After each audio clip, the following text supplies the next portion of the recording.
হযরত আলী বলেন, আমি টাকা পাইয়া খুশি না, আমি কোরআনের ইলম পেয়ে খুশি। কারণ টাকায়ও সম্মান পাওয়া যায়, মেয়াদ নাই।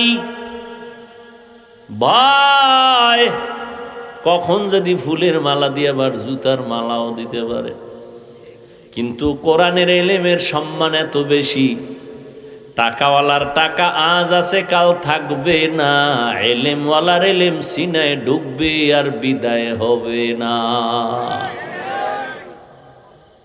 টাকাওয়ালা গরিব হয়ে গেছে নাই কি? কোটি টাকার মালিক দেখো অভাব হয় না দূর, গরিব ঘুমায় আরাম করে মনটা বাহাদুর। ফেরাউনের লাশটা দেখো মিশর জাদু ঘরে, খায় না মাটি পোকা মাছি সবাই ঘৃণা করে। ঠিক নি? ফেরাউনের চেহারা কিন্তু অনেক সুন্দর ছিল। সারা দুনিয়াতে কারো ফেরাউন নামে একটা সন্তান নাই, নমরুদ নামে সন্তান নাই। কারণ অভিশপ্ত মানুষগুলোর জন্য কেউ মন কাঁদে না, কেউ তাদের পছন্দ করে না। কোরআনে যদিও তাদের নাম আছে। ও আল্লাহর বান্দারা, হযরত আলী বলেন, টাকাওয়ালার টাকা আজ আছে কাল থাকবে না, ইলমওয়ালার ইলম সিনায় ডুববে কখনো বিদায় হবে না। তোমার বাবার টাকা আছে, সেই টাকার বাহাদুরি দেখাও শিক্ষকের সাথে। বেয়াদব কোথাকার, লিখে রাখ, মরার আগে বিছানায় পঙ্গু হয়ে যাবি, লিখে রাখ। হযরত আলী বলেন, মান আল্লামানি হরফান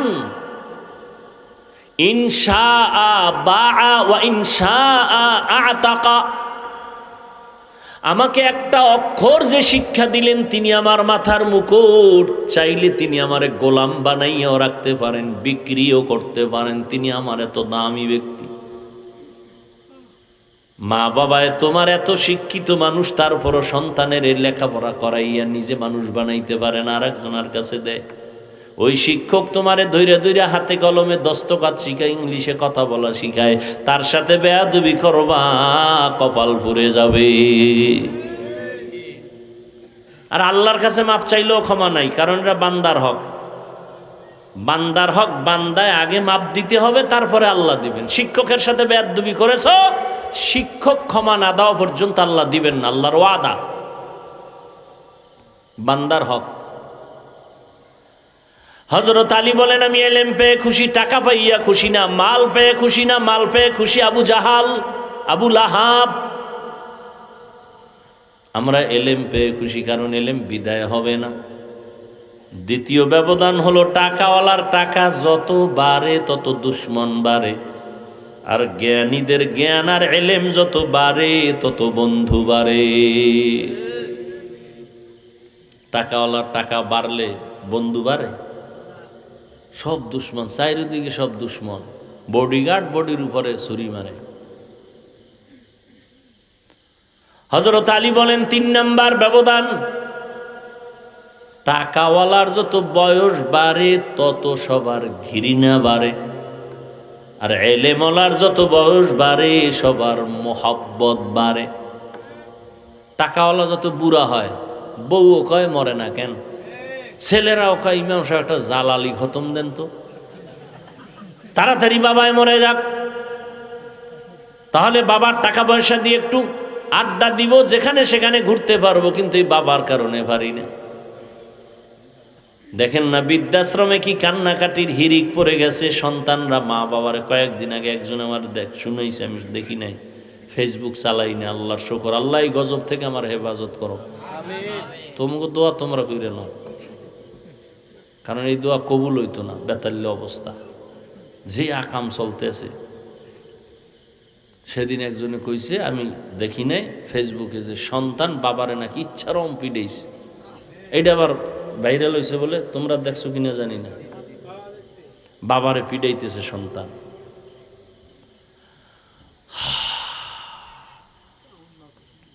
টাকাওয়ালার যত বয়স বাড়ে, যত বুড়া হয়, তত ঘৃণা বাড়ে। স্ত্রীও ঘৃণা করে, সন্তানেরাও ঘৃণা করে। খানা নাই, কেউ খানা আগাইয়েও দেয় না। আর এলেমলারা যত বুড়া হয়, দেখছেন হাটহাজারির হুজুর বুড়া হয়ে গেছে, বড় বড় মুহাদ্দিস সাহেবরাও লাইনে দাঁড়ায় থাকতো তার জুতা টানার জন্য, বরকত। আল্লাহ কি সম্মান, এটা টাকা দিয়ে পাওয়া যায়। ইলমেরা এজাজ করদান বেহিসাব, খলকেরা দাদান জবাবে বাসওয়াব। আমি এতটুকু বলি না যে তুমি কোরআন পড়েই আলেম হইতে হবে, না। তুমি জেনারেল লাইনে পড়ো, কোরআন শরীফটা ফাঁকে ফাঁকে পড়ে নাও, 5 ওয়াক্ত নামাজ পড়ো, দেখবা সম্মান কাকে বলে। টাকা লাগবে না। তুমি বলো হুজুর আমার ঘুষ না দিলে চাকরি হয় না, বেটা ধৈর্য ধারণ কর, নামাজ পড়, মা বাবার দোয়া নিয়ে চল। কিসের ঘুষের টাকা দিবি? আল্লাহ এমন জায়গায় নিয়ে যাবে, ও ঘুষ দিয়া যা পাবে তুই ঘুষ ছাড়া তার 100 গুণ বেশি টাকা মাসে কামাই করবি, আল্লাহ দিবে। তোর সমস্যাটা কি? আমাগো যে চাকরি নেই, সার্টিফিকেট নেই, আমরা কি না খায় মরছি? কেউ কোনো হুজুর মরছে না খায়? তো তোর সার্টিফিকেটের জন্য বাপেও পাগল, মায়েও পাগল, তুইও পাগল। চাকরি না করলে খাইবে কি? তা আমরা হুজুরেরা কি খাই? তোমরা ভাত খাও, আমরা গমের ওই ধানের সিটা খাই। আমগো তো ভালো খায় কোন চোরারা এই দুনিয়া।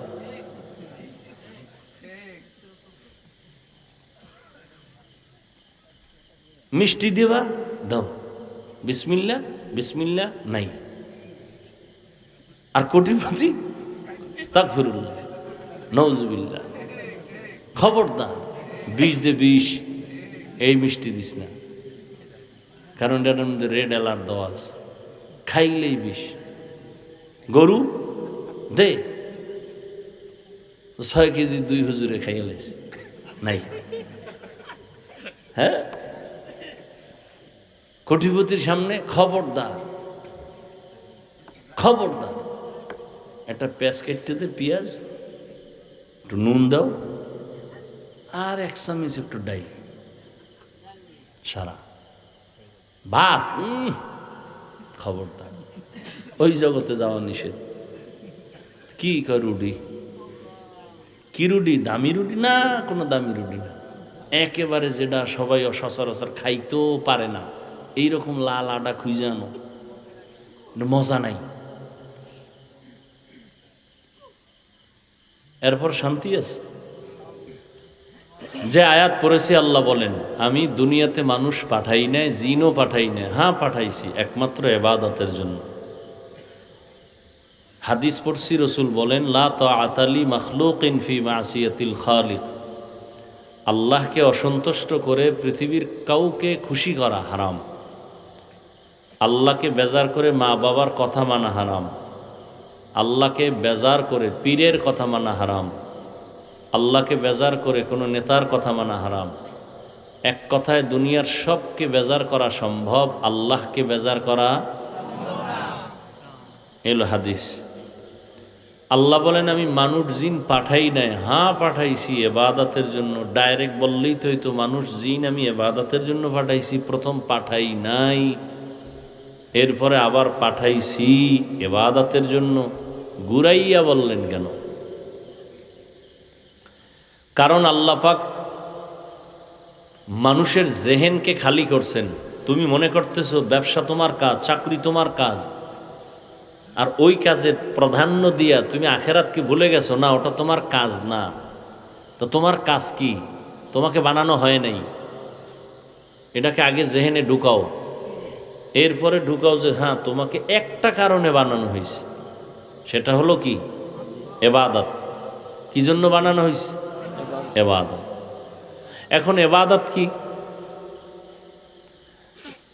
সংক্ষেপ কথা হলো ইবাদত হলো আল্লাহর হুকুম রসুলের তরিকায় জীবন চালানো, এর নাম ইবাদত। আল্লাহর হুকুম নবীর তরিকা মেনে চলার নাম ইবাদত। এলো ইবাদতের অর্থ। ইবাদতের সীমানা কত? কয় মসজিদ, মাদ্রাসা, ওয়াজের প্যান্ডেল আর হুজুরগো দরবার। তাই ইবাদতের সীমানা মৃত্যু দুনিয়াতে আসার থেকে মৃত্যু পর্যন্ত যা করবে সব ইবাদত। কতক্ষণ? কয় আমার ভেতরে রূহ আছে যতক্ষণ, হুশ আছে যতক্ষণ, ততক্ষণ ইবাদত। তাহলে ইবাদত মানে শুধু জিকির করা না, নামাজ পড়া না, তেলাওয়াত করা না, এগুলো ইবাদতের একটা একটা অংশ। ঘুমানো ইবাদত, চাকরি করা ইবাদত, ব্যবসা করা ইবাদত, বাথরুমে যাওয়া ইবাদত, খানা খাওয়া ইবাদত, সব কিছুই আমার ইবাদত। বিবাহ শাদী করা ইবাদত, সন্তান জন্ম নেওয়া ইবাদত, কাউকে মোহাব্বত করা ইবাদত, কাউকে দুশ্মন মনে করা ইবাদত। হতে হবে আল্লাহর হুকুম অনুযায়ী, নবীর তরিকায়। মন গড়া করলে হবে না।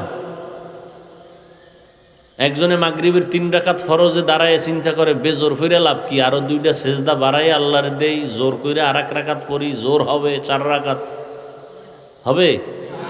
ওই 1 রাকাতও হবে না, বাকি 3 রাকাতও হবে না। চালাকি করলো কেন? এবার উঠা দাঁড়াও, আবার কানে ধরো, কানে ধরে নতুন করে আবার পড়ো।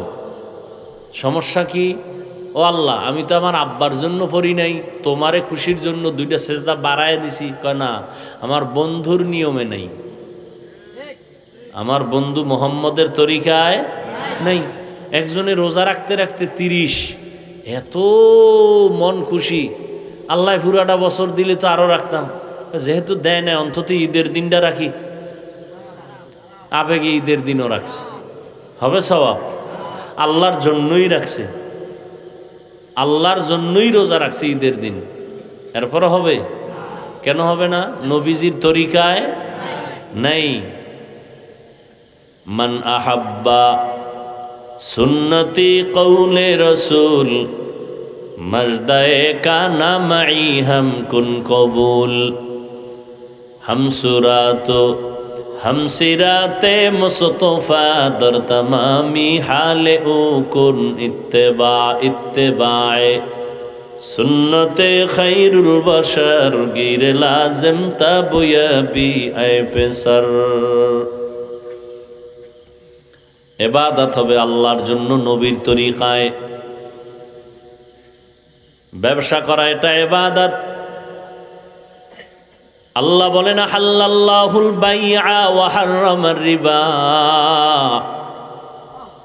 আমি ব্যবসাকে হালাল করেছি, সুদকে হারাম করেছি। কেন? মোবাইলওয়ালা মোবাইল বানাইছে, কেমনে চালাইলে মোবাইলটা সুস্থভাবে চলবে ক্যাটালগ দিয়ে দিছে। মানুষ আল্লাহ বানাইয়া মানুষ কিভাবে শান্তির জীবন যাপন করবে, আল্লাহ সেজন্য ক্যাটালগ দিলেন কোরআন। ও বান্দা, তুমি আমার নিয়মে চলো, তোমার চক্ষু দিলাম আমি আল্লাহ, কান দিলাম আমি আল্লাহ, জবান দিলাম আমি আল্লাহ, দেহ বানাইলাম আমি আল্লাহ, তোমার দেহটা সুস্থ রাখার জন্য জমিন থেকে খানা দিলাম আমি আল্লাহ, তোমার শরীরকে সুস্থ রাখার জন্য সূর্যের আলো দিলাম আমি আল্লাহ, পানি দিলাম আমি আল্লাহ ফিরি। তুমি ওয়াসার পানি ব্যবহার করো, সরকারের বিল দাও, মাসে মাসে বিদ্যুৎ ব্যবহার করো, বিল দাও। আমার সূর্যের আলো যে ব্যবহার করছো, কয় টাকা বিল দিছো? আমার মাটি দিয়া ইট বানাইয়া বিক্রি করে টাকা নেও, আমার মাটি যে ব্যবহার করলি কয় টাকা দিছো? আল্লাহ পাক রব্বুল আলামিন বলেন, গোলাম আমি টাকা চাই না, বাড়ি চাই না, গাড়ি চাই না, কিছুই চাই না, আমি চাই তুমি ইবাদতে জীবন কাটায় দাও। ব্যবসা করবা ইবাদত, তবে সুদ খাইবা না, কারণ আমি আল্লাহ তোমার কল্যাণ চাই, কখনো অকল্যাণ চাই না। ব্যবসার দ্বারা মানুষ অপকার হয়, লাভবান হয়, সুদের দ্বারা মানুষ বড় ক্ষতিগ্রস্ত হয়। মানুষের ক্ষতি দুনিয়াবি আখিরাতের ক্ষতি। সুদ খাইলে মানুষের ব্যবসার বরকত নষ্ট হয়ে যায়, সুদের দ্বারা গরিব কষ্ট পায়, সন্তান কষ্ট পায়, ঘরের ফ্যামিলি পর্যন্ত মরে যাওয়ার হালাত হয়ে যায়, সুদের দ্বারা ধনীরা আরও ধনী হয়, গরিবেরা আরও গরিব হয়। একজনে লোন আনছে, লোন উঠাইয়া কোনো রকম একটা গাড়ি কিনা ভ্যান রিক্সা চালায়া চলে, মাসে মাসে কিস্তি দেয়। একজন একটা পিক আপ কিনছে, পিক আপ মাসে মাসে কিস্তি দেয়। আমার কাছে আইসা 2 বছর আগে, না হয় জানি করোনার আগে মনে নাই, আইসা কান্দতেছে, বাড়ি আমগো দেশে খালি কান্দে। কি ভাই? কাজুর একটু দোয়া নিতে আইছি। ঠিক আছে, আমি ব্যস্ত মানুষ, গেছি গা এরকম 3 বার, এবার সুযোগ পায় না। আমি কি লোকটা মনে হয় কিছু আলাদা কথা বলবে, ডাকলাম, আসেন। দরজার ভিতরে রুমের মধ্যে এনে বললাম, লোকটা গামছা চোখে লাগায় কাঁদতেছে, হুজুর আমি লোন উঠাইয়া এরপর একটা পিক আপ কিনছি, কিস্তিতে টাকা আইনা কিস্তিতে থেকে আটকায় গেছি, পিক আপটাও রাস্তায় অ্যাক্সিডেন্ট হয়ে গেছে, এখন আমি কিস্তি আদায় করতে পারি না। পাওনাদারেরা, আমার ঘরে একটা উপযুক্ত মেয়ে আছে, বিবাহের অবস্থা, আমার মেয়েকে এসে মারে, আমার স্ত্রীকে মারে, আমি কি করব হুজুর? আমি এখন গলায় ফাঁস দেওয়া ছাড়া কোনো পথ দেখি না। এই বেটা, সুদ খাইয়া কেউ শান্তিতে আছে? একটা প্রমাণ দাও, আমি সুদের বিরুদ্ধে আর জীবনে আজ করব না। একটা প্রমাণ দাও যে সুদ খাইয়া কেউ শান্তিতে আছে। ওর কিডনি নষ্টর মাইয়া ফলা কোনো না কোনো এক বিপদে আছে, হাড়ের উপরে হামলা, দোকানের উপরে হামলা, শান্তি নাই। কারণ আমার আল্লাহ পাক মানুষের হালালের মধ্যে বরকত রেখেছেন, হারামে কোনো বরকত রাখেন নাই। এই জন্য হারাম খাইয়া মরার আগেই সে বিছানায় পড়ে যায়, পঙ্গু অবস্থায় কান্না করে। এই যারা মদ পান করে, একটাও ক্যান্সার ছাড়া কবরে যায় না। বিড়ি টান্নেওয়ালার গোষ্ঠীরাও ক্যান্সারে মরে। কেটে বানায় কই? ক্যান্সারের রোগী আগের তুলনায় বেড়ে গেছে, ক্যান্সার হসপিটালের সিট খালি নেই। কিডনি রোগ বেড়ে গেছে, হারাম খাইতে খাইতে শরীর নষ্ট, ইমান নষ্ট। মাইয়া ফোলারা লাথি মাইরা ফালায় দেয়, শেষ সময় বাবারে আর বাবা কইতে চায় না, ওর শরীর নাই, ওর পেছনে টাকা খরচ করতে করতে ছেলেদের মেজাজ গরম। হারাম খেয়ে কোনোদিন শান্তি অর্জন করা যাবে না। আল্লাহ আমাদের বানাইছেন, আমাদের সুস্থতার জন্য যা প্রয়োজন তার ব্যবস্থাও করেছেন। আল্লাহ বলেন, বিশাল আসমান তোমার গোলাম, জমিন তোমার গোলাম, পাহাড় তোমার গোলাম, সব তোমার। তোমার কথায় পাহাড় চলবে, তোমার কথায় সূর্য চলবে। আল্লাহর প্রিয় বান্দা নামাজ পড়বে, সূর্য ডুবে ডুবে হালাত কয়, ও আল্লাহ নামাজটা কাজা হয়ে যায় নাকি? সূর্যরে কয়, সূর্য একটু অপেক্ষা কর, আমি নামাজটা পড়ে নেই। নামাজে দাঁড়ায় কাঁদতেছেন, সালাম ফিরাইয়া দেখি এখনো সূর্য ডুবে নাই। এটা অবিশ্বাস করবে একদল। তো অবিশ্বাস কেন করবেন? সূর্য তো আমার গোলাম, মানুষের গোলাম। আমি যদি আল্লাহর গোলাম হইয়া চলতে পারি, তো সূর্য আমার গোলামি করতে 1000 বার বাধ্য।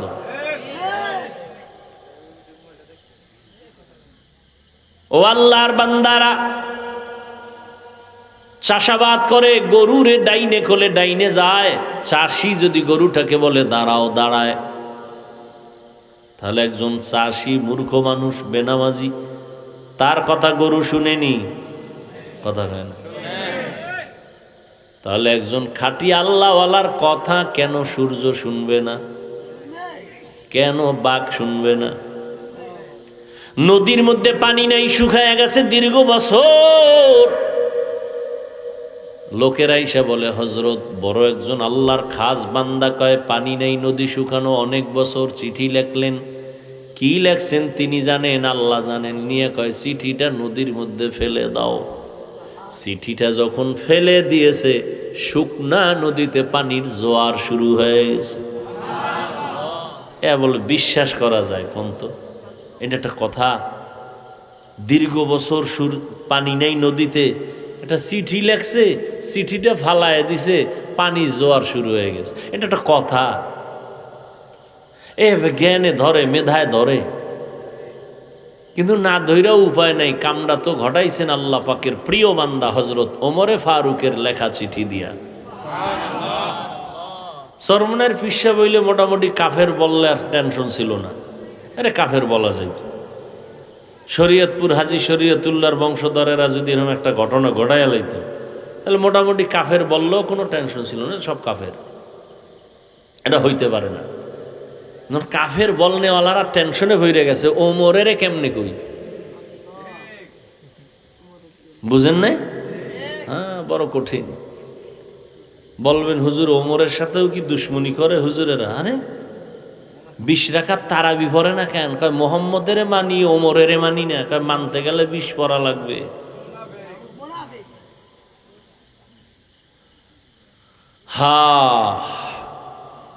ইবাদতের জন্য আল্লাহ পাঠাইছেন, তোমার মন গড়া ইবাদত চলবে না, ইবাদত করতে হবে নবীর তরিকায়।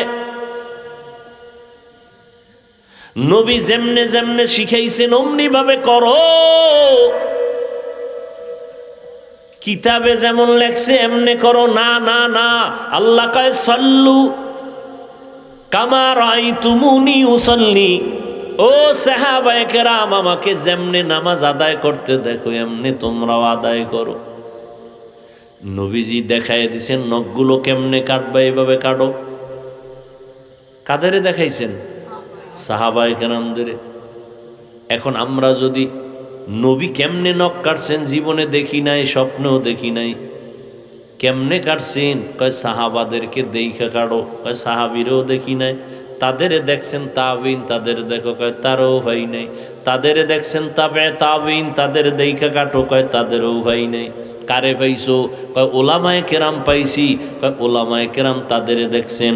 অতএব ওলামায়ে কেরাম যেইভাবে নখ কাটেন এইটাই মদিনাওয়ালা নবীর তরিকা।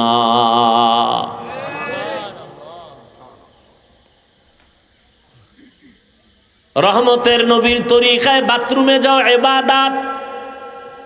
কয় নবীর তরিকায় বাথরুমে কেমনে যাব? নবী কেমনে গেছেন তো দেখি না। কয় নবী দেখায় গেছেন, শিখায় গেছেন সাহাবায়ে কেরামদের। কয় সাহাবারেও দেখি নাই। কয় সাহাবায়ে কেরাম শিখায় গেছেন তাবিইনদের, তাদেরও দেখি নাই। তারা শিখাইছেন তাবে তাবিইনদের, তাদেরও দেখি নাই। বলে তারা শিখাইছেন উলামায়ে মুতাকাদ্দিমিন মুতাআখিরিন, এদেরকে শিখাইছেন। এদের দেইখা দেইখা করো। ওলামায়ে কেরামের লাইনে করাটাই মদিনার তরিকা। বাথরুম নবীর তরিকায় করো। কয় কেমনে? কয় আগে দোয়া ভইরা বাম্পা দিয়া ভেতরে যাও, খালি পায়ে যাইও না, খালি মাথায় বাথরুমে যাইও না। নবীর তরিকা হলো টুপি দাও বা কোনো একটা কাপড় মাথায় দিয়া যাও, খালি মাথায় যাইও না, খালি পায়ে যাইও না। বাম্পা দিয়া ঢুইকা বাথরুমে যখন বসবা হাঁটুর উপরে কাপড় উঠাইও না। বাম পায়ের উপরে ভর দিয়া বসবা, ডান পায়ে না। ওখানে এভাবে বাথরুম সেরে আবার বের হও, ডান পা দিয়া বের হও। বের হইয়া দোয়া পড়ো। কারণ বাথরুম হলো অদৃশ্য দুষ্টদের আড্ডাখানা। অদৃশ্য দুষ্ট আছে কিছু, ওরা বাথরুমে থাকে। ওই বাথরুমে যত সময় কাটাইছো এটাও তোমার ইবাদত হবে যদি রসুলের তরিকায় হয়। নবীর তরিকায় খানা খাও ইবাদত। বলে কেমনে? খানার আগে হাতের দোনো কবজা ধুইও। হুজুর গো কথা মানুষ নাই রে, নিমো খারামেরা এখন সরকার অর্ডার দিছে, এখন ধুই। কেন? কয় করো না। আর এতদিন যে রসুলের সুন্নত কইছিল ধোয় নাই। নবীর তরিকা যেই প্লেটে ভাত নিবা ওই প্লেটে হাত ধুইবা না, আলাদা পাত্রে হাত ধুইবা কবজা পর্যন্ত, দোনো হাতের। ইবাদত। প্লেটে খানা নিয়ে ডান দিক থেকে খানা শুরু করবেন, সুন্নত। নিচে একটা দস্তারখানা বিছায় নিবেন, সুন্নত। পইরা গেলে খানা উঠায় খাবেন, এটা সুন্নত। খালি মাথায় না বসা উত্তম। চেয়ার টেবিলে খাবেন না, এটা সুন্নত। চেয়ার টেবিলে খানা খাওয়া রসুলের তরিকার বিরোধী। রসুলের সময়ে চেয়ার ছিল, টেবিল ছিল, কিন্তু নবী কখনো চেয়ার টেবিলে খানা খান নাই। খানার শুরুতে হালকা একটু লবণ নুন নিয়ে নেবেন, এটা সুন্নত। খানার ফাঁকে ফাঁকে শুরুতে দোয়া আছে, ফাঁকে ফাঁকেও দোয়া করবেন, লাকাল হামদু ওয়া লাকাশ শুকর। খানা যখন শেষ হয়ে যাবে আবার দোনো হাতের কবজা ধুইবেন খানার প্লেটে না ভিন্ন পাত্রে। কয়জনে মানেন হিসাব করেন। খানার মধ্যে যত জুটা হবে, জুটা কি বলে আপনাদের এলাকায়, জুটাগুলো খবরদার পানির মধ্যে ফেলবেন না। আপনি মানুষ একসের দামি আল্লাহর কাছে, আপনার দাম এত বেশি, আপনার জুটা খাওয়ার জন্য বিড়াল পাগল। দেখছেননি? আপনার ব্যবহারী জিনিসটা বৃথা ফালায় দিতে আল্লাহ নিষেধ করছেন। বিড়াল বসে আছে আপনারটা খাবে, কুকুর বসে আছে খাবে। পানির মধ্যে খাইয়ে ফালায়ও না, তোমার জুটার স্বাদ নষ্ট হয়ে যাবে। আর এক দল আছে তোমার এই জুটা খাওয়ার জন্য, অদৃশ্য কিছু লোক আছে, অদৃশ্য মখলুক আছে, জিনেরা। অতএব পানির মধ্যে ফেলবা না, জুটা তুমি শুকনো জায়গায় ফেলে দাও, কোনো এক জায়গায় নিরাপদে, কুকুর বিড়াল ভিন্ন যারা খায় খাক। আল্লাহরে পাওয়া অনেক সহজ, উল্লেফাল্টা করলে অনেক কঠিন। কয়জনে মানে ভদ্রতা বাম হাত দিয়ে লবণ লয়, বাম হাত দিয়ে তো একটু পায়খানা লয়ে লো, দেখায় ভদ্রতা। আমি ডান হাত দিয়ে লইলে লবণের মধ্যে যদি আমার খানা লাগে, কি ভদ্র, কেমন ভদ্র। কয় এই ডান হাতে বিড়ি টানে, বাম হাতে চা টানে, ভদ্র। ডান হাতে বিড়ি, কারণ এটা বরকতের জিনিস, এই জন্য ডান হাতে নিছে, আর চা টানে বাম হাতে।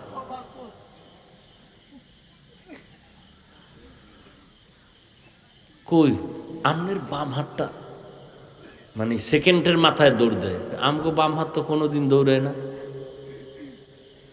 আমাদের ডান হাত দৌড়ায়। তো আপনার সম্মান কত বাড়ছে আর আমগোটা কত কমছে। গরুর মতো হাঁটে আর চাটে, হাঁটে আর চাটে।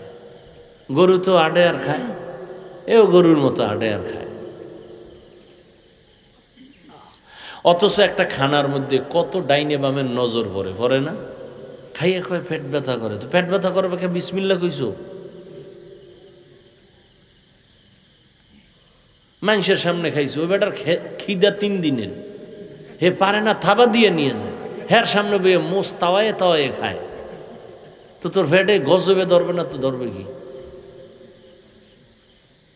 বদনজর বড় খারাপ জিনিস। একজনের পেটে জনমের ক্ষুধা, হ্যাঁ সামনে বইয়ে 3 প্লেট খাইতেছে, তো মরিয়া যাইতেছে।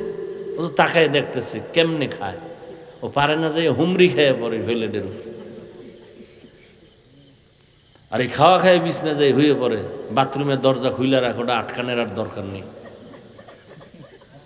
বদনজরে অ্যাকশন রিয়াকশন শুরু হয়ে গেছে। বদনজর বদনজর বদনজর, জিনেরও বদনজর লাগে, খুব সাবধান।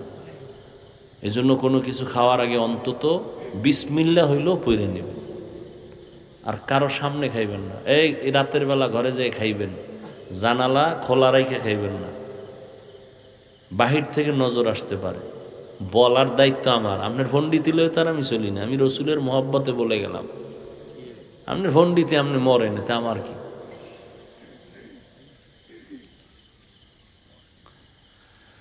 হায় হায় হায়,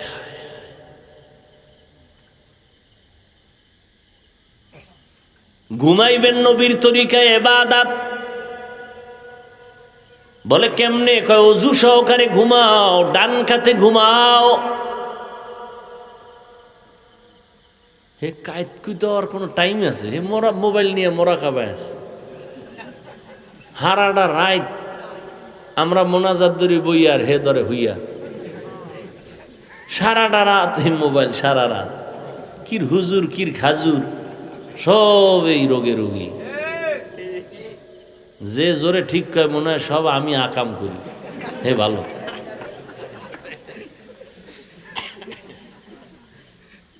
হায় হায়, ধ্বংস করে দিল এই মোবাইল পুরা জিন্দেগি, পুরা সংসার, পরিবার।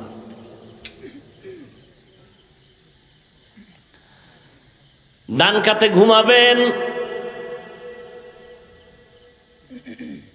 দোয়া পরে ঘুমাবেন, দরুদ শরীফ পরে ঘুমাবেন অজু সহকারে। ইনশাআল্লাহ আল্লাহ যদি কবুল করে নেন, লাগাতারে আমল যদি চালু করেন, ইনশাআল্লাহ ঘুমের মধ্যে আমার রসুলের সাথে মোলাকাত হয়ে যাবে।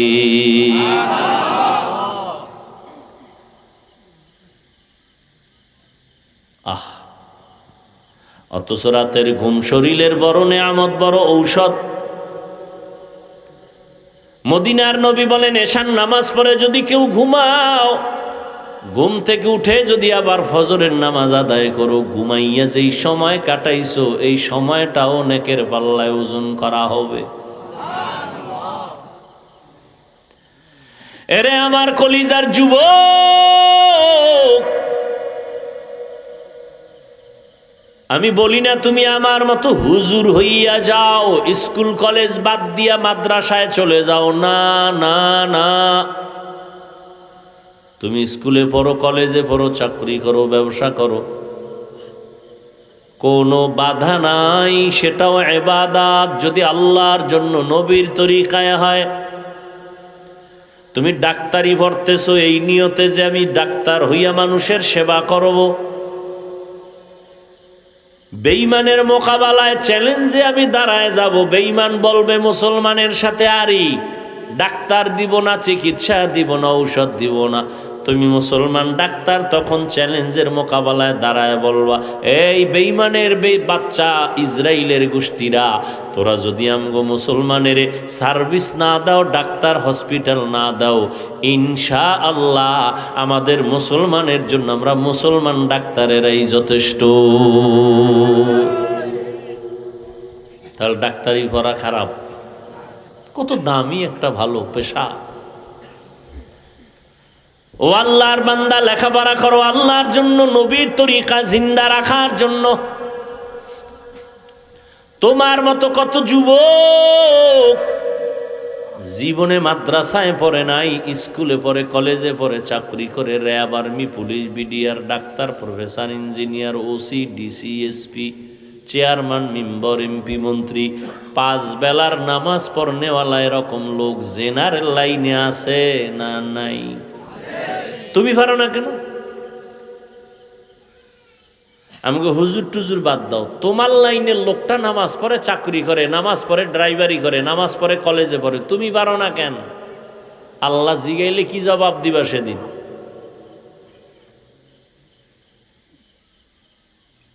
আল্লাহর কাছে কেমনে দাঁড়াইবারে বাবা? কয়দিন আর যৌবনের বাহাদুরি করবি রে যুবক? গাড়ির নিচে যুবকের লাশ, পানির নিচে যুবকের লাশ, ঘুমের বিছানায় যুবকের লাশ। এমন একটা দিন নাই যুবকের লাশের কোনো খবর নাই। যে ঈদ গেল, ঈদুল ফিতর, কত মানুষ মরে গেল একসাথে, 5 জন, 12 জন, 20 জন। আর এখন তো তোমার মরণ ফাঁদের আর এক নাম বাইক। ওইটার উপরে বইলে কি পরিমাণ যে আগুন বাড়ে, পুরা পশমের গোড়ার থেকে খালি আগুন। ওটার উপরে বইলি মানে মিটার গরম হয়ে যায়, ওরা আস্তে চালাইতেই পারে না। আর এর মধ্যে থাকে যদি আবার বিপরীত সাইডের মানুষ, তাতে আরো আগুন। কি হায়, তুফান যাইতেছে, তুফান। হায় হায় হায়, আল্লাহ হেদায়াত দান করুন।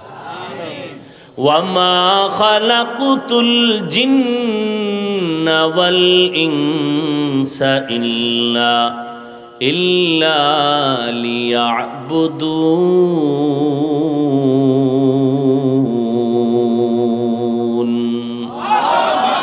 মা খালাকুতুল জিন্না ওয়াল ইনসি বাখাজুজ ইবাদাত নিস্তে মাকসুদ আজ্জাহা। ইবাদতের জন্য আল্লাহ বানাইছেন। আল্লাহ বলেন তুই আমার গোলামি কর, গোটা দুনিয়া তোর গোলামি করবে। দুনিয়া তোমার গোলাম, তুমি আল্লাহর গোলাম। তুমি টাকার পেছনে দৌড়াও কেন? টাকা তোমারে খুঁজবে, তুমি টাকা খুঁজো কেন? তুমি সম্মানের চেয়ার খুঁজো কেন? সম্মানের চেয়ার তোমারে খুঁজবে, সম্মান তোমারে খুঁজবে রে বাবা। টাকার পেছনে দৌড়াও না, আল্লাহর দেওয়া ইলমের পেছনে দৌড়াও। পয়গম্বরের একজন কলিজার সাহাবী, প্রথম তিনি হলেন নবীজির চাচাতো ভাই, পরে হলেন সাহাবী, পরে হলেন জামাতা। নাম বলতে পারবেননি, নমুনা যা বললাম। কে? হযরত আলী। 7 বছর 10 বছর 9 বছর রসুলের হাতে যাইয়ে এই বয়সে কালেমা পড়ছেন। 7 বছর থেকে 12 বছরের মধ্যে হযরত আলী। মদিনার নবী আলীর গুণগান গায়ে কয়, আনা দারুল হিকমা ওয়া আলিয়ুন বাবুহা।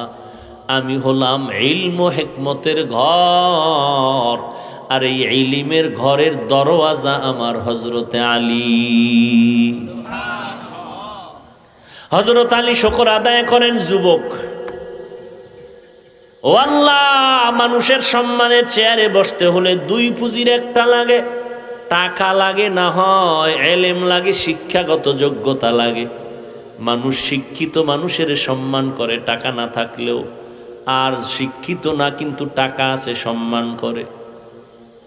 ও আল্লাহ, তুমি আমাকে টাকা দাও নাই, তুমি ইলমে দ্বীন দান করছো, কোরআন দান করছো, সম্মানের জন্য আমি অনেক খুশি। টাকা পাইয়া এত খুশি না।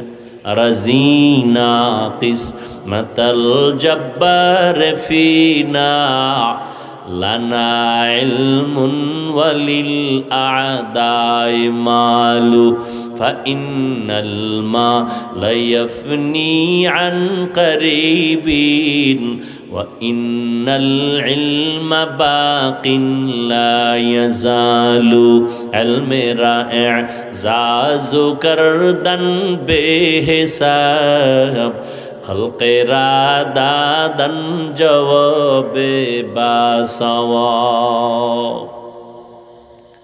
হযরত আলী বলেন, আল্লাহ ইলম দিয়েছো আমি খুশি, টাকা পাইয়া খুশি না, ইলম পেয়ে খুশি, কোরআন পেয়ে খুশি। আর আমরা টাকা পাইলে খুশি, এলেম পাইলে খুশি না। এই জন্য কেউ এলেমের পিছনে দৌড়ায় না। টাকা কেমনে আইবে? ডাক্তার হইলে টাকা আসবে, ইঞ্জিনিয়ার হইলে টাকা আসবে, ইংলিশে কথা বললে টাকা আসবে, কোরআন পড়লে টাকা নেই, সব ফকির। অথচ করোনার মধ্যে ইঞ্জিনিয়ার ঘুমায়, চাকরি নাই। সব ডাক্তারেরা হাত পাও ভেঙে গেছে, কোনো চাকরি নাই।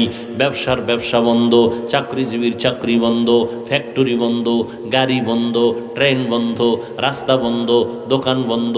কিন্তু একটা কোরআনের মাদ্রাসাও বন্ধ হয় নাই। চেয়ারম্যান সব চেয়ারে বইছে কয় বছর, এরপরে পায়া উলিতে খাইয়া ফেলায়, শেষ, এটার পাওয়ার নাই। আর একজন কোরআনওয়ালা চেয়ারে বসছি, এই চেয়ারের কোনো মেয়াদ নাই।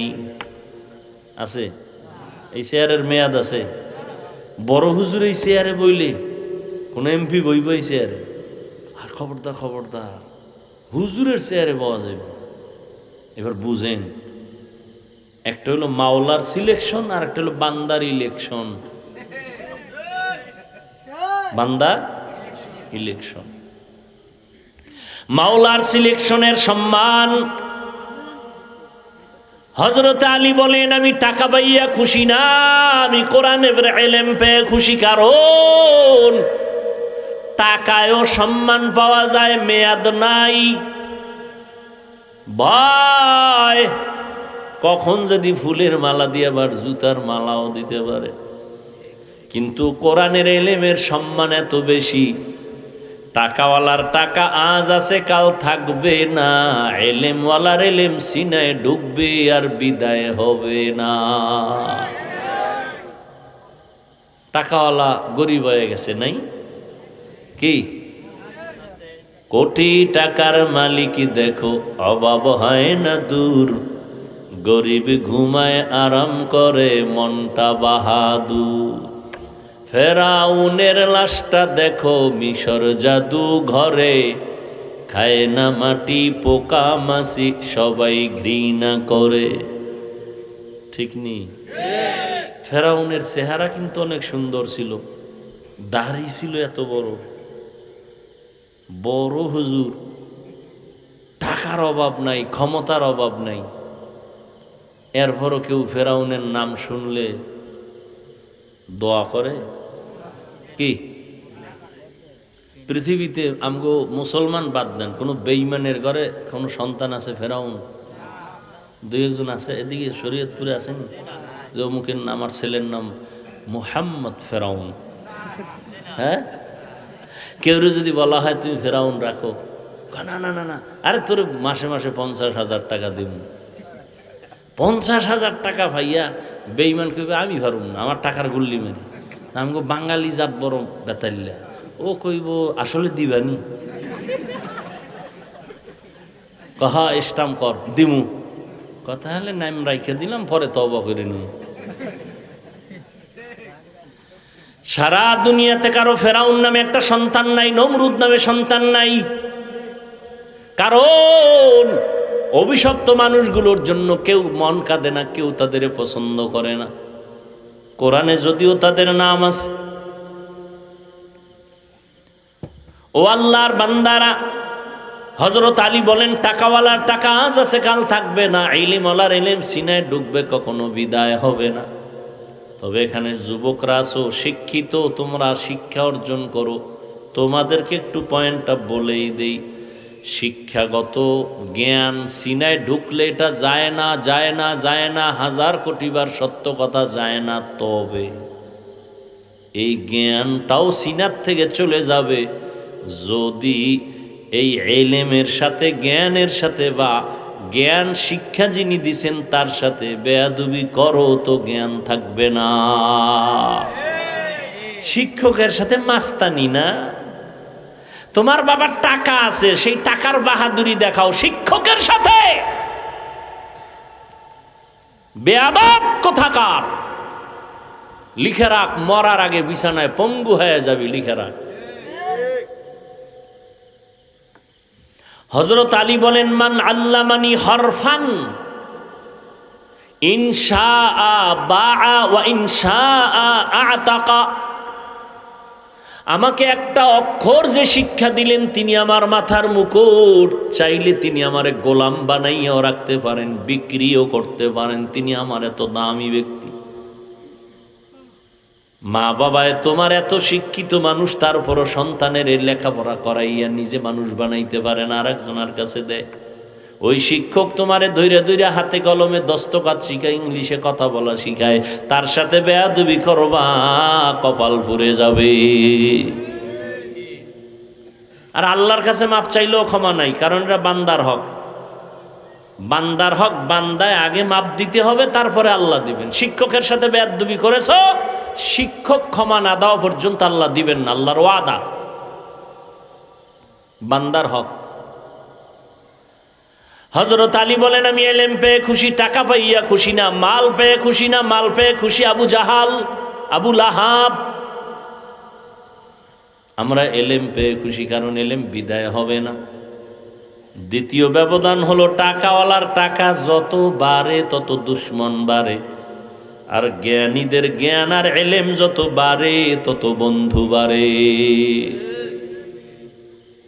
টাকাওয়ালার টাকা বাড়লে বন্ধু বাড়ে, সব দুশ্মন, চারিদিকে সব দুশ্মন। বডিগার্ড বডির উপরে ছুরি মারে। হযরত আলী বলেন 3 নাম্বার ব্যবধান, টাকাওয়ালার যত বয়স বাড়ে তত সবার ঘৃণা বাড়ে, আর ইলমওয়ালার যত বয়স বাড়ে সবার মোহাব্বত বাড়ে। টাকাওয়ালা যত বুড়া হয় বউও কয় মরে না কেন, ছেলেরাও কয় ইমাম সাহেব একটা জালালি খতম দেন তো, তাড়াতাড়ি বাবায় মরে যাক, তাহলে বাবার টাকা পয়সা দিয়ে একটু আড্ডা দিব, যেখানে সেখানে ঘুরতে পারবো, কিন্তু এই বাবার কারণে পারি না। দেখেন না বৃদ্ধাশ্রমে কি কান্নাকাটির হিরিক পড়ে গেছে সন্তানরা মা বাবার। কয়েকদিন আগে একজন আমার শুনেছি, আমি দেখি নাই, ফেসবুক চালাই না, আল্লাহর শুকর, আল্লাহ এই গজব থেকে আমার হেফাজত করো, তোমাকে দোয়া তোমরা কইরে নাও, কারণ এই দোয়া কবুল হইতো না, বেতাল্য অবস্থা যে আকাম চলতেছে। সেদিন একজনে কইছে, আমি দেখি নাই ফেসবুকে, যে সন্তান বাবারে নাকি ইচ্ছারম পিডেইছে, এইটা আবার ভাইরাল হয়েছে বলে, তোমরা দেখছো কিনা জানি না, বাবারে পিডাইতেছে সন্তান।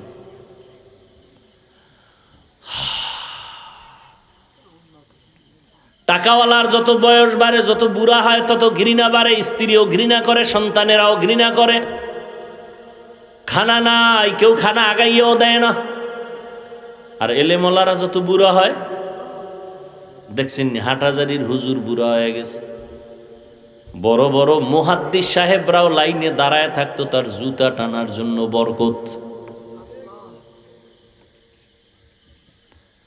আল্লাহ কি সম্মান, এটা টাকা দিয়ে পাওয়া যায়। ইলমেরা ইজাজ করদান বেহিসাব, খলকেরা দাদান জবাবে বাসওয়াব। আমি এতটুকু বলি না যে তুমি কোরআন পড়েই আলেম হইতে না, তুমি জেনারেল লাইনে পড়ো, কোরআন শরীফটা ফাঁকে ফাঁকে পড়ে নাও, 5 ওয়াক্ত নামাজ পড়ো, দেখবা সম্মান কাকে বলে। টাকা লাগবে না। তুমি বলো হুজুর আমার ঘুষ না দিলে চাকরি হয় না, বেটা ধৈর্য ধারণ কর, নামাজ পড়, মা বাবার দোয়া নিয়ে চল। কিসের ঘুষের টাকা দিবি? আল্লাহ এমন জায়গায় নিয়ে যাবে, ও ঘুষ দিয়া যা পাবে তুই ঘুষ ছাড়া তার 100 গুণ বেশি টাকা মাসে কামাই করবি, আল্লাহ দিবে। তোর সমস্যাটা কি? আমাকে যে চাকরি নেই, সার্টিফিকেট নেই, আমরা কি না খায় মরছি? কেউ কোনো হুজুর মরছে না খায়? তো তোর সার্টিফিকেটের জন্য বাপেও পাগল, মায়েও পাগল, তুইও পাগল। চাকরি না করলে খাইবে কি? তা আমরা হুজুরেরা কি খাই? তোমরা ভাত খাও, আমরা গমের ওই ধানের সিটা খাই। আমগো তো ভালো খায় কোন চোরারা এই দুনিয়া।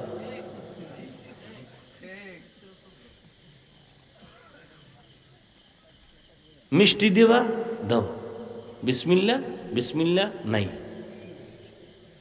আর কোটিপতি আস্তাগফিরুল্লাহ, নাউজুবিল্লাহ। খবরদার, বিষ দে বিষ, এই মিষ্টি দিস না, কারণ এটার মধ্যে রেড অ্যালার্ট দেওয়া আছে, খাইলেই বিষ। গরু দে, 6 কেজি 2 হুজুরে খাইয়ে লাইছে, নাই। হ্যাঁ, কোটিপতির সামনে খবরদার, খবরদার। একটা পেঁয়াজ কেটে দে, পেঁয়াজ, একটু নুন দাও, আর 1 চামচ একটু ডাইল, সারা ভাত। খবরদার, ওই জগতে যাওয়া নিষেধ। কি রুটি? কি রুটি? দামি রুটি না, কোনো দামি রুটি না, একেবারে যেটা সবাই সচরাচর খাইতেও পারে না, এইরকম লাল আটা খুঁজে আনো, মজা নাই। এরপর শান্তি আছে? শান্তিকে দেন। দেখছেন নি, মনে যখন চাইছিল এই খাবো সেই খাবো, তখন টাকা ছিল না। আর এখন টাকার অভাব নাই, ডাইনিং টেবিলে 13 রকমের ভর্তা, 14 রকমের সবজি, 15 রকম গোশত, 17 রকমের মাছ। খালি দেখা ডাক্তার কইছে জিহ্বায় বাড়িয়ে দিবি, কিন্তু ভিতরে ঢুকাবি না। খবরদার, ঢুকাইলেই দেখবি রাতের ঘুম হারাম। খবরদার, বড় কঠিন জিনিস। আমগো দাওয়াত দেয়, না খাইলে বেজার হয়। খাইতে বইয়া কত রকম পোলাও, বিরিয়ানি, কত কিছু। হুজুরে পিছেও চায় না, খালি মারতেই আছে। মুন্সি মোল্লা হাফেজকারী 1 রাইতে খায় 3-4 বাড়ি। রমজানে তো ডায়েরি রওয়া লাগে, রমজানে ইফতারি 1 ঘরে, ইফতারি পরে আর 1 বাড়ি, সাহারি 2-3 বাড়ি, বাড়ি তো পুরা ফুল। মসজিদের সেক্রেটারি দাওয়াত দিছিল, টাইম পায় না, খাওয়াই না, এর লগে হের আগে মসজিদ দেয় না, খাইতে গেল না কেন হুজুরে? আমি কাউকে নিচু করতে চাই না, যে আল্লাহ পাক সম্মান দিলে যে এটা মজবুত হয়, এটার স্থায়িত্ব এটা বুঝাইতেছে। দুনিয়ার পিছনে ঘুরেন কেন? টাকার পিছনে ঘুরেন কেন? টাকা আপনার পিছনে আসবে, আপনি আল্লাহকে খুঁজেন। গুলশানে এক হাজী সাহেবের সাথে দেখা হয়েছে, নাম কইলে অনেক বড় লোকেরা চিনে ফেলতে পারে। বিশাল হাজী সাহেব, যেমন হাজী তেমন জামা, তেমন তাকবিরুল্লাহর সাথে নামাজ। 110 কোটি টাকা, কত? প্রত্যেক মাসে 110 কোটি টাকা দেয় গ্যাস বিল সরকারের। কয় টাকা দেয়? 95 কোটি টাকা দেয় কর্মচারীদের বেতন প্রত্যেক মাসে। এমন কোনো মাদ্রাসা মসজিদ নাই তার অনুদান নাই। 1 টাকাও হারাম ইচ্ছা করে খায় না। সরকারের বিল দিতেছে, গ্যাস বিল 110 কোটি, কর্মচারীদের বেতন 95 কোটি। খালি চাইয়ে রইলাম যে এটা মানুষ না আর কিছু। হাজী সাহেব পরে কয়, হুজুর আমি আপনার তো বয়ান শুনি। আমার লাগ প্রথম দেখা গুলশান, আমার ফ্যামিলি আপনারে মহব্বত করে, বয়ান শুনে। দেখেন ভালো মানুষ এখনো আছে। এই RAB, army, police, BDR, OC, DC, SP, এদের মধ্যে এমন কোনো লোক নাই যে জীবনে মইরা গেল 1 টাকা হারাম খায় না? নাই। আমাকে হুজুর টুজুর লাগবে না, তোমারে জুতা দিয়ে ভিড়াইতে তোমার লাইনের লোক আল্লাহ দাঁড় করায় বলবে, তোর পাশের লোকটা হারাম খায় না, তুই খাইলি কেন? একটু অন্তরটা বুঝাও না বাবা। আমরা টুপি পরছি, দাড়ি রাখছি, নামাজ পড়ি, মাথায় টুপি দিলে গরম হয় কি আমরা বুঝি না? দাড়ি রাখলে যৌবনের ভাব চলে যায়, তোমার থেকে তো কম বুঝি না। লম্বা জামা পরলে শরীর গরম লাগে, সব বুঝি। মানুষ আমাকে গালি দেয় ইচ্ছা রকম, আর আমারে যে কি পরিমাণ দেয় এটা তো তোমরা জানো। ফেসবুকের যারা গোলামি করো তোমরা সবাই জানো কি পরিমাণ আমারে মানুষ দোয়া দিতেছে ফেসবুকে, ইচ্ছা রকম। কই আল্লাহর শুকর, সম্মান তো কমে নাই, মইরা তো যাই নাই। তা তুমি কেন দিনের পথে চলবা না? তোমাকে তো বলি না কওমি মাদ্রাসায় আসো, তাবলিগে আসো, চরমনায় যাও, একবার তো বলি না। তুমি স্কুলে পড়ো, কলেজে পড়ো, চাকরি করো, ব্যবসা করো, রসুলের তরিকায় চলো, মা বাবার দোয়া নাও, ওলামাদের পরামর্শ নিয়ে 5 ওয়াক্ত নামাজ পড়ো, বাস। দেখো তোমার সম্মান, শিক্ষকেরা দোয়া করবে, মা বাবা দোয়া করবে, মুরব্বীরা দোয়া করবে। কি এরকম যুবক ছেলে নাই? স্কুলে পড়ে 5 ওয়াক্ত নামাজ পড়ে নাই, কলেজে পড়ে 5 ওয়াক্ত নামাজ পড়ে নাই, বাস। আর আমাদের দিকে তাকানোর দরকার নাই, তুমি তোমার লাইনের ছেলেটার দিকে তাকাও, মনেরে বুঝাও যে আমার মতো ছেলে যদি স্কুলে পড়ে নামাজ পড়ে আমি কেন পারি না? আমার মতো যুবক যদি রাস্তায় গাড়ি চালায় নামাজ পড়ে আমি কেন পারি না? আমার মতো যুবক যদি কৃষিকাজ করে নামাজ পড়ে আমি কেন পারি না? আমার মতো যুবক যদি শ্রমিকের কাজ করে, নদীতে মাছ ধরে নামাজ পড়ে আমি কেন পারি না? তাহলে আমার উপরে আল্লাহ বেজার। তওবা করে নেই, আর নামাজ ছাড়ব না, মা বাবাকে কষ্ট দিব না, ওলামায়ে কেরামের পরামর্শ নিয়ে নবীর তরিকায় চলব। কি নিয়ত করা যায় না? আল্লাহ হেদায়েতের মালিক। তুমি আজকে এখানে আছো সুস্থ, কালকে তো এমনও ঘোষণা হতে পারে নাই, তুমি কি হতে পারে না? পারে।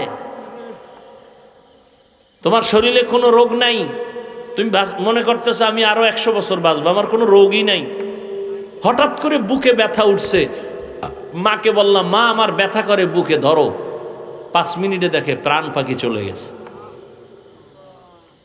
ডাক্তার সবাই বলে এটা আমার ছেলের কোনো রোগ নাই, মরলো কেন? কারণ নতুন করে একটা রোগের জন্ম হয়েছে, হঠাৎ রোগ। নাম কি? নাম কি?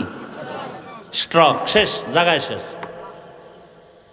ব্রেন স্ট্রোক, হার্ট স্ট্রোক, শেষ। বিছানায় যখন ঘুমাও বাতি নিবাই দিছো, কেউ নাই রুমে, দরজাও বন্ধ, জানালাও বন্ধ, কানের ভিতরে গানের তার লাগানো। 1 মিনিট চিন্তা করো, যদি ঘুমের ভিতরে আজরাইল আইসা পড়ে, কে? এই যুবকেরা, ঘুমের মধ্যে মরে না মানুষ? তো তোমার ঘরে আজরাইল আইতে পারে, চিনে না? তো তোমার রুমে যদি ঢুইকে দেখে তোমার গানের তার লাগানো কানে, বেঈমানেরে বুঝাইলেও বুঝে ফেলতো, তওবা করতো, তুমি বুঝো না কেন?